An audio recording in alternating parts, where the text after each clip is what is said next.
To people who didn't grow up there, the American relationship with firearms is a paradox. From the outside, the headlines paint a picture of a nation tolerating almost daily acts of extreme violence. International audiences watch in shock as communities process the grief of school tragedies, like the loss of 13 students and teachers at Columbine or the 28 lives taken at Sandy Hook Elementary.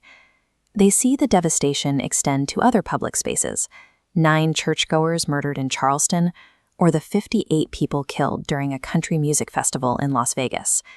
And yet, the sheer volume of weaponry inside the country borders on the incomprehensible. Currently, American civilians own more than 390 million firearms. That is enough hardware to arm every single man, woman, and child living in the United States today, with tens of millions of guns still left over.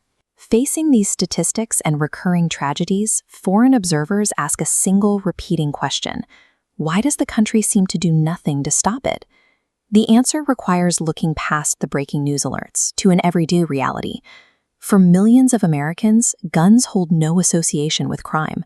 They are simply normal tools. The United States has a centuries-old tradition of outdoor sportsmanship.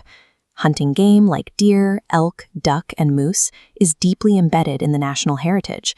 In many states, this isn't even framed as a hobby. Local governments rely on hunters to cull deer populations so the herds don't overgraze and starve to death during harsh winters. This normalization extends far beyond the woods. In states like Texas, firearm culture is integrated right into urban life. Texas is an open carry state. This means a civilian with the proper license can legally walk down a public sidewalk or sit outside a coffee shop with a visible firearm strapped across their back. To an international visitor, a civilian carrying a rifle looks like a military occupation. To a local resident, it is just a neighbor exercising a legally protected right. That protection comes from the highest legal authority in the country, ultimately interpreted and defended by the United States Supreme Court.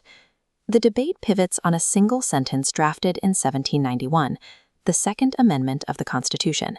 It reads, "A well-regulated militia, being necessary to the security of a free state, the right of the people to keep and bear arms shall not be infringed." The Supreme Court currently interprets that text to guarantee an individual citizen's right to own firearms. This ruling acts as a massive legal wall against strict federal gun control. That one constitutional sentence splits the American electorate down the middle. Half the country demands strict regulation to curb the bloodshed, while the other half fiercely defends their individual right to arm themselves. The consequence of this legal and cultural environment is a system where private citizens can easily purchase weapons powerful enough to kill dozens of people in a matter of seconds. The human cost of this access is staggering. Every year, approximately 39,000 Americans die from gun-related injuries. This chart breaks down those 39,000 annual gun deaths. Surprisingly, mass shootings account for only 2% of the total fatalities. The vast majority come from a much quieter epidemic. Suicide by firearm is by far the most common form of gun death. Public health experts tie both the high suicide rate and the broader violence directly to extreme accessibility. The immense volume of readily available weapons turns brief moments of crisis into permanent tragedies.